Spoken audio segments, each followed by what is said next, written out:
For the past many years, Star Trek has evolved into more than a TV show. It's stirred and grown into a cultural phenomenon. But behind the scenes, it wasn't a smooth sail. From actors being written off to some disappearing without a word, whether it was a creative clash or something personal, here are the actors who no longer work in the show. Let us dive into the reasons and know what really happened when the cameras stopped rolling. The captain who missed the voyage.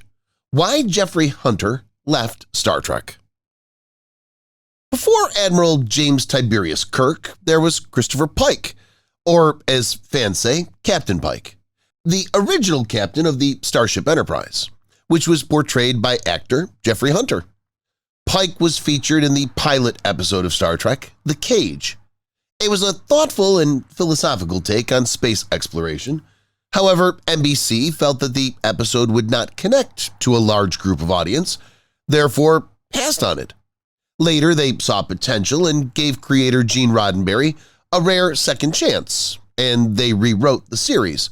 But Jeffrey Hunter had moved on and did not return for the revised version of the show. There were many speculations made, from scheduling conflicts to a lack of interest towards the series, which resulted in William Shatner playing the role of the captain who became the iconic Admiral James Tiberius Kirk. You might think Hunter's departure might have ended there, but it didn't. When production fell behind schedule, footage from The Cage was repurposed into the episode The Menagerie. The move just did not save time, but also introduced Captain Pike to the Star Trek lore as Kirk's mysterious predecessor.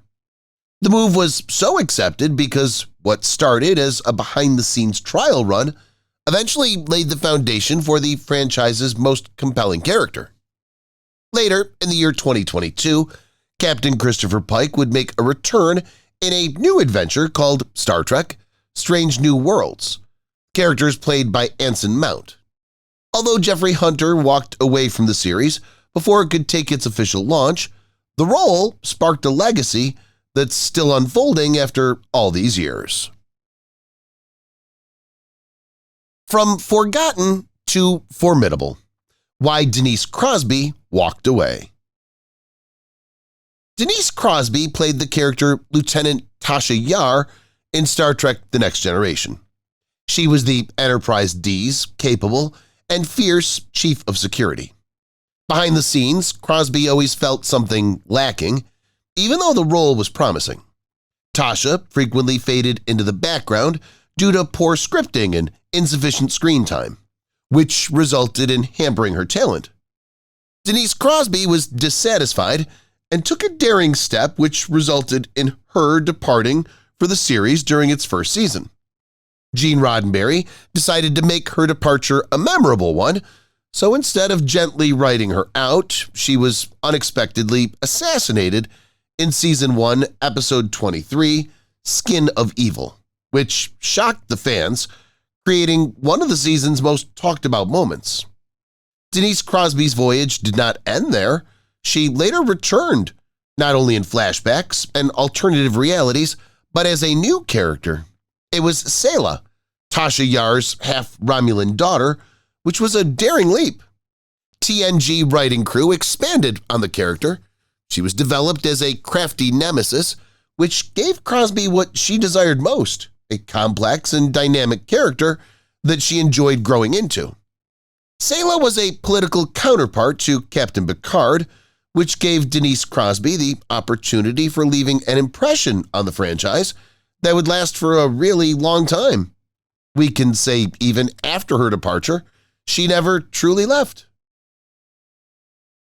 Will Wheaton's bittersweet goodbye. Why Wesley Crusher left the Enterprise. A 15-year-old boy appears on the bridge. Enter Wesley Crusher, the prodigy son of Dr. Beverly Crusher. The character was played by Will Wheaton in Star Trek: The Next Generation. While fans passionately campaigned for Gates McFadden's return, who played Dr. Beverly Crusher and was absent during the second season, Wesley Crusher, on the other hand, did not receive the same warmth. Even though Wil Wheaton gained a lot of success in Stand By Me, his time on The Next Generation completely halted his Hollywood momentum. When Wil requested time off from the series because he landed a role in the film Valmont, the production team declined his request, saying the episode that he would miss was important for Wesley's storyline. Wheaton declined the film, but later discovered the script had been rewritten, cutting his character completely. Later, the tension behind the scenes forced him to walk away for more fulfilling roles. Wesley Crusher later returned as Starfleet cadet before joining the Travelers, an unusual path for one of Star Trek's debated characters. Wil Wheaton might not be a part of the main cast, but his bond with the franchise had endured. The Ready Room is an official aftershow for modern Star Trek series, which he hosts, and he's a beloved voice in the Star Trek community. His journey is a strong reminder that in Star Trek, leaving doesn't mean you're gone for good. A bold exit. Why Michelle Forbes said no to Deep Space Nine. The tough and complex Bajoran officer, Ensign Ro Laren, that was played by Michelle Forbes, who left a huge impression on Star Trek The Next Generation. Ensign Ro Laren debuted early in the 5th season, and her character laid the foundation for the storyline in the Star Trek universe. The plot revolved around the Kardashian takeover of Bajor, which was the central point of Star Trek Deep Space Nine. The producers had big plans for the character. They were hoping she would serve as the Bajoran second-in-command aboard the space station. But those plans did not align with Forbes' ambition. She declined the opportunity to join Deep Space Nine and pursued her film career instead. Naturally, her decision damaged her connection with the Next Generation production team, leaving her character to have a non-dignified end. Fortunately, due to a scheduling conflict, the series, during its 7th season, ran behind on episodes, which led to reviving a previously abandoned screenplay. The episode Preemptive Strike gave Ro Laren a magnificent send-off. It was a daring and poignant end to her narrative, and a memorable death in the Star Trek history. Michelle Forbes had a successful career in television after Star Trek. Her roles included 24, Battlestar Galactica, and True Blood. Even though her tenure in Starfleet was brief, her influence as Ro Laren and her performance have left a huge impact on the franchise. Behind the Curtain. Why Terry Farrell left Deep Space Nine. When Terry Farrell departed from Star Trek Deep Space Nine, it was quite an emotional goodbye in the franchise, which shouldn't have been. Terry Farrell played the character Jadzia Dax, whose blend of wisdom and strength gave shape to Deep Space Nine's identity. Even though she was a fan-favorite character, behind the scenes, the story was much more complicated. When her contract came up for renewal after Season 6, Farrell requested for a reduced role in the show's final season due to the weight of a demanding shooting schedule. But her request was met with resistance, especially from producer Rick Berman and Paramount executives. Later, in an interview and the documentary What We Left Behind, Terry Farrell expressed that she felt bullied into accepting a full-time return, which resulted in her walking away when her request was denied. Producer Rick Berman did not acknowledge any wrongdoing, but the fallout was clear. Ira Stephen Bear wasn't aware of the negotiations and felt frustrated when he was left with no choice but to assassinate Jadzia Dax. After Deep Space Nine, Farrell landed a lead role in the sitcom Becker. And the irony here was that it was the same Paramount executives who wouldn't accommodate her on Star Trek. Even today, fans continue to celebrate Jadzia's legacy as one of the most beloved characters of Deep Space Nine. Farrell's story is a reminder of how off-screen tension can shape the fate of on-screen heroes. The Doctor's disappearance. Why Gates McFadden was suddenly written out. When Gates McFadden quit Star Trek The Next Generation, it came as a shock to the fans dedicated to the series. Gates played the character Dr. Beverly Crusher, who brought warmth and sophistication, while anchoring the show's emotional heart, especially as Wesley Crusher's mother. Just after one season, Gates' departure left both characters stranded, and many found it strange that the son remained on the Enterprise while his mother was nowhere around. There were rumors about the conflict between McFadden and the show's producers, particularly with the Next Generation's head writer, Maurice Hurley. After years later, in an interview with Michael Rosenbaum, McFadden spoke clearly about the difficult era. While questioning about her departure and figuring out if Hurley had a part in it, McFadden openly said, "I think I definitely pissed him off." From critiquing the show's early drafts to expressing her dissatisfaction with the way her character's relationship with her son was depicted, she said, "I kept saying, why is it that I've raised this genius kid, and yet every time there's anything, even possibly serious, it's only the male characters that talk to him. She's a scientist, I'm not buying this." Not only did McFadden's abrupt departure shock fans and castmates, but her replacement, Diana Muldaur, who played Dr. Pulaski, faced an uphill struggle right from the beginning. Gates' McFadden return to the show during Season 3 was only possible because of the fan response, and she stayed till the full run. She also appeared in the Next Generation films and Star Trek Picard. Gates' McFadden returned to the show as a perfect example of a course correction that fans welcomed wholeheartedly. A temporary doctor. Why Diana Muldaur's time on The Next Generation was so short. After Season 1, when Gates McFadden was abruptly forced out of Star Trek The Next Generation, the show's producers didn't recast Dr. Beverly Crusher. In fact, they replaced her entirely. Diana Muldaur was no stranger to the Star Trek universe. She had previously worked in the original series and also starred in Gene Roddenberry's telefilm Planet Earth. Fun fact, it was Roddenberry who personally brought her on board to play the role of Dr. Catherine Pulaski for the second season. Despite her talent and experience, the transition was not at all smooth. Muldaur had stepped into a cast that was loyal to McFadden, and based upon the rumors, she was not exactly welcomed with open arms. While her character, Dr. Catherine Pulaski, gave an old-school look to the sickbay, her chilly and dismissive attitude toward Data was not well received by the viewers. Dr. Pulaski's approach was supposed to be different. She was less friendly and more matter-of-fact as a person, whereas the fans were accustomed to Dr. Crusher's empathy. As far as the reason why Diana Muldaur left after just one season, still vague, but she later mentioned that it was a scheduling conflict with a McCloud reunion telefilm, and by then, her involvement with the show had come to an end.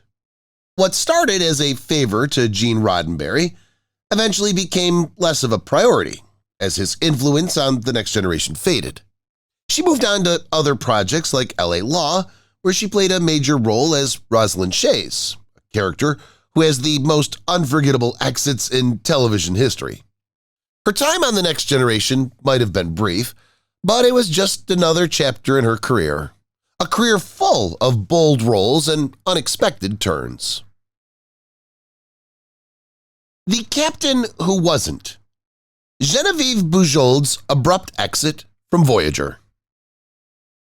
Genevieve Bujold's journey into the Star Trek universe might have been less than brief, but it's one of the most intriguing casting stories of the franchise. Genevieve Bujold, a film actress respected for portraying a character's emotional depth, was first selected to play the role of the original captain for the USS Voyager as Captain Nicole Janeway in the series. But as they started filming the pilot episode, Bujold played Janeway more like a cerebral scientist and less like a commanding Starfleet leader, a direction of the role that clashed with what the role required. Right from the start, there was a tension between her artistic style and the storyline in Star Trek. Both the ideologies didn't fit together. Not only that, but Genevieve also found the pace of the TV production overwhelming. From the long hours to the dense technical dialogue, It was more than she could chew. Even before the first week of filming could be wrapped, Bujold walked away, telling the producers that she wasn't the right choice for the part. Her departure might have hampered the Voyager's launch, but it was a blessing in disguise. Kate Mulgrew, who had previously auditioned for the role, was called back immediately. Mulgrew, who had a commanding presence, not only gave a grounded performance, but also changed the character that we now know as Captain Janeway. Captain Janeway went on to become one of the most recognized captains in Star Trek history. Genevieve Bujold's departure is a reminder, no matter how talented someone can be, not every job is a good fit, not even for a seasoned actor. We can now understand how unique and demanding the Star Trek universe can be, especially leading the charge of the final frontiers, especially to boldly go where no man has gone before. The bald beauty Hollywood overlooked. Persis Khambatta's short-lived Star Trek journey. During the time when Star Trek's popularity started fading, Paramount began to experiment with some ideas to revive the Star Trek franchise. One of the most promising attempts was Star Trek II, which fans now remember as Phase 2. The idea was to reunite the original cast for their new space adventures. While most of the cast were on board, Leonard Nimoy, who played Spock, did not sign on. To fill the shoes of Spock, producers introduced new characters like Lieutenant Zahn, the passionate Commander Decker, and the mysterious navigator Lieutenant Ilya, a Deltan gifted with empathic powers and extraordinary mathematical skills. Persis Khambatta was cast to play the character Ilya, and initially Lieutenant Ilya was going to be a central figure in the series, and multiple episodes were written with that in mind, including The Child, which Star Trek The Next Generation would later go on to adapt. But before the shooting could start, the studio pulled the plug on the network, which also affected the series. While still determined to make something out of their efforts, the 2-hour pilot was repurposed by Paramount and made into a feature film, Star Trek The Motion Picture. Leonard Nimoy returned as Spock, resulting in Zahn to be sidelined and turning Ilya and Decker into plot narratives, ultimately sacrificing them to the mysterious entity Voyager as metaphysical twist. Persis Khambatta's journey in the franchise was short, but not without an impact. As written in the book Presenting Persis Khambatta by Sherilyn Connolly, the actress wasn't crushed by the experience, but Hollywood's fixation with her shaved head had overshadowed her talent completely. While Persis Khambatta did not return to Star Trek, her bold portrayal had influenced the earlier attempts of showcasing a female alien lead in the franchise. The silent exit of Janice Rand, Grace Lee Whitney's painful trek. Grace Lee Whitney's fate as Yeoman Janice Rand was already sealed even before the show debuted in September 1966. Yeoman Janice Rand, a poised and capable woman who was to aid Captain Kirk during their journey, was quietly written out of the show after a few episodes. Whitney revealed in her memoir, The Longest Trek, My Tour of the Galaxy, that her departure was not a creative decision but something else altogether. She disclosed that she was sexually assaulted by an individual whom she referred to as the executive at Desilu Studio. She believed the reason for her dismissal was because her presence was a continued reminder to her assailant of what had happened. However, officially the reason given for her dismissal was budgetary. Casting memo showed Whitney was one of the highest paid supporting actors, and it was being considered that her contract either needed termination or a renegotiation due to her limited screen time. Gene Roddenberry expressed his regrets over cutting Rand from the series. In fact, he floated the idea of bringing Grace Lee Whitney back in a guest role. Unfortunately, the idea never materialized, and Yeoman Janice Rand vanished from Star Trek's 5-year mission. But that wasn't the last of her. Years later, Rand made a return. She reprised the character in Star Trek The Motion Picture and also made brief appearances in films 3, 4, and 6. She also appeared in the episode Flashback in Star Trek Voyager. The moment honored both the character and the actress. Grace Lee Whitney passed away in 2015. She had come to peace with the painful chapter of her journey. In 2012, during a lunch, she told an author that she had found closure. What we might call a grace note, her story received a quiet and dignified end, a story that ended in silence. Why Kirstie Alley never returned as Saavik. In Star Trek II, The Wrath of Khan, Kirstie Alley's Saavik was one of the most outstanding presents, and many expected her to return for the sequel. But according to sources, that decision did not come to pass because there was a budgetary restriction. William Shatner mentioned in his memoir that Paramount lowballed Kirstie Alley's offer. Alley explained to Shatner, "Paramount's offer came in very, very low. It was less than they offered me for Star Trek, so I figured they weren't interested in me playing the part. The message was clear. She wasn't being valued enough to stay." Leonard Nimoy, who starred and directed Star Trek III, The Search for Spock, backed that story up by saying, "We just couldn't afford her. She'd been paid a decent sum for Star Trek II for a beginner, and I think the studio was prepared to pay her more than twice that for III, but it still wasn't enough." The role to play Saavik was then given to Robin Curtis in Star Trek III and IV. Curtis's performance was called solid, in rather thankless role, by William Shatner. The fans still never forgot Kirstie Alley's version, her portrayal of a cool and composed Vulcan officer. In a turn of irony, Alley replaced another actress, Shelley Long, on Cheers, who had long left the hit show to pursue her film career. In a way, it was a passing of the torch. Even to this day, Star Trek fans are left wondering what might have been had Saavik stayed the course. Why Jennifer Lien left Star Trek Voyager. Jennifer Lien played the character Kes in Star Trek Voyager. Despite Kes being a central and promising character, Jennifer Lien left the show after 3 seasons. When Voyager first premiered in 1995, it was meant to usher in a new generation of fans following the success of The Next Generation. In a bold way that was different from the prior shows, Voyager starts off with its starship and crew stranded in the unexplored Delta Quadrant, making it a 7-year journey to home. Jennifer Lien portrays the character Kes, a young Ocampa with a short lifetime and a powerful telepathic ability. She also has an early romantic involvement with Neelix. Even though Kes was unusual and had a lot of story potential, the character never connected with viewers. Just like Wesley Crusher, Kes embodied the archetype of the youthful and brilliant crew member, but lacked the same level of audience resentment. Kes was never categorized among the more beloved characters, and that lack of popularity eventually caught up with the writers. In Season 4, episode The Gift, Kes's growing psychic abilities were spiraling out of control following an encounter with Species 8472. Kes understood that she was a threat to the people she had come to love and decided to leave Voyager.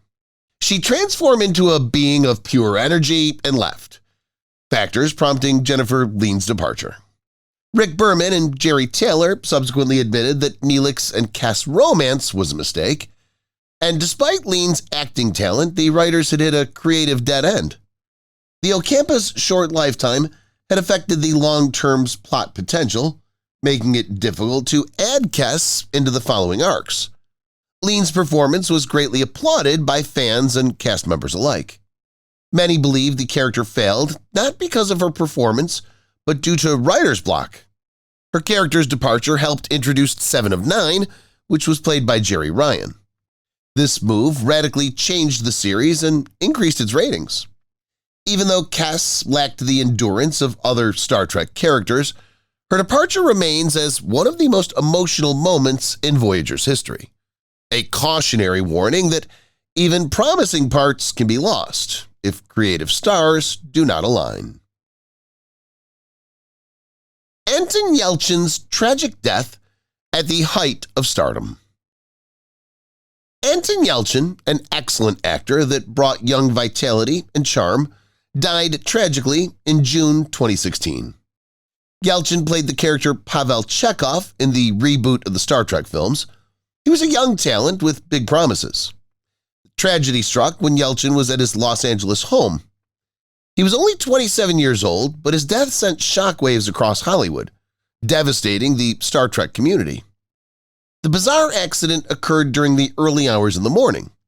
Yelchin came out of his vehicle, a 2015 Jeep Grand Cherokee, when it suddenly rolled backward down the steep driveway and pinned him against a brick postbox pillar and a security gate, which ended in fatal injuries. The heartbreaking discovery was made by his friends when the young actor failed to arrive at a scheduled rehearsal time. Concerned, his friends went home to check on him. The cause of death was recorded as blunt traumatic asphyxia, and the LAPD classified it as a tragic accident. When he died, Yelchin had just finished filming Star Trek Beyond, the third part in the rebooted film series. His portrayal of Chekhov was widely praised, especially for the warmth, wit, and insight. The director of Star Trek Beyond, Justin Lin, expressed his grief by saying, "Still in shock, rest in peace, Anton. Your passion and enthusiasm will live on with everyone who had the pleasure of knowing you." Tributes from colleagues and co-stars poured out expressing their sadness. J.J. Abrams, who directed the first two Star Trek reboots, wrote, "You were kind, you were funny as hell and supremely talented, and you weren't here nearly long enough. Wise beyond his years and gone before his time." John Cho, who played the character Sulu, wrote, "I loved Anton Yelchin so much. He was a true artist. Curious, beautiful, courageous, I'm in ruins." Even the original Captain Kirk, William Shatner, expressed his sorrow over the loss of such a talented young man. The incident led to a revelation. The model of Jeep involved in the accident underwent an investigation regarding its controversial electronic shifter. Many drivers complained about the vehicle's parking. Although no direct link was established in Yelchin's case, the public outcry intensified the scrutiny over the vehicle's design. Jodie Foster, who directed the 2011 film The Beaver, described Yelchin as a rare and beautiful soul with his unstoppable passion for life. Many sentiments echoed across the entertainment industry and among fans, many who had watched him grow from a promising child actor into a star with a bright future. Anton Yelchin's death was more than losing a talented actor. It was losing a brilliant stillness with a potential seemed limitless. The portrayal of Chekhov is a somber reminder of what has been added to Star Trek and what the world had lost far too soon. Growing far beyond the boundaries. Ever since Star Trek debuted, it's grown exponentially, not only as a television series, but also as a cultural phenomenon, which inspires and influences generations even today. Gene Roddenberry, the creator of the series, has captured and portrayed a future where humanity had overcome many of its diversities, such as its racial, national, and political views, and got together to explore the stars. This optimistic vision of progress and a united front has deeply resonated among its viewers during the turbulent 1960s and has remained just as relevant even today. The social progressive message.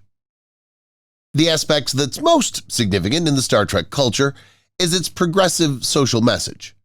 During the time when segregation was still widespread in the United States, the show presented a multi-ethnic crew working not only side by side but also as equals. The character Lieutenant Uhura, which was played by Nichelle Nichols, was a groundbreaking symbol of representing the African-American women on television. Even the famous on-screen kiss between Uhura and Kirk was not only a bold act but also surpassed and challenged the societal norms. Similarly, characters like Hikaru Sulu and Pavel Chekhov showed a sense of inclusivity during the period of Cold War tension, which spread the message that the future of humanity lies in cooperation, not in cultural division. Science and technology. The influence of Star Trek goes beyond just representation. It also provided a sense of inspiration when it came to science and technology. The series introduced futuristic gadgets such as tricorders, communicators, and replicators, which led to real-world innovations like the modern cell phones, tablet computers, and even the voice-activated assistants. The concepts were first popularized in Star Trek, which later became a reality. From engineers to scientists and also astronauts, they all often cited the series as a source of inspiration, which encouraged their career choices. NASA embraced the cultural power of Star Trek by naming their first space shuttle Enterprise after the iconic starship, which was the result of a letter-writing campaign by fans. The Prime Directive. There is a philosophy that underpins and centralizes the theme in the Star Trek universe: the principle of non-interference with other civilizations. The ideology may sound generic, but it sparks a meaningful debate about ethics, colonialism, and cultural respect, not only within the stories, but also among the people who live in the society. The concept shows a hopeful path, but at the same time a caution approach towards the progress and acknowledgement of the dangers in imposing on others value while striving for a peaceful exploration. It's through this lens that Star Trek became a platform for examining pressing issues such as warm environmental crises, gender equality, and human rights. Prime Directive helps to bring introspect on such topics. A cultural beacon. Star Trek is more than just entertainment. As a cultural beacon, it continues to shape thought, innovation, and community. The vision of a united humanity exploring the stars has inspired many people to dream of a better future, especially one where technology serves humanity and diversity. The enduring influence of Star Trek states that popular culture with vision and optimism can become a powerful force for change. If you enjoyed this video, please like and subscribe for more similar content. Thank you. If you've watched the video till here, that means you've enjoyed the video. Subscribe. Don't forget to turn on the notifications bell icon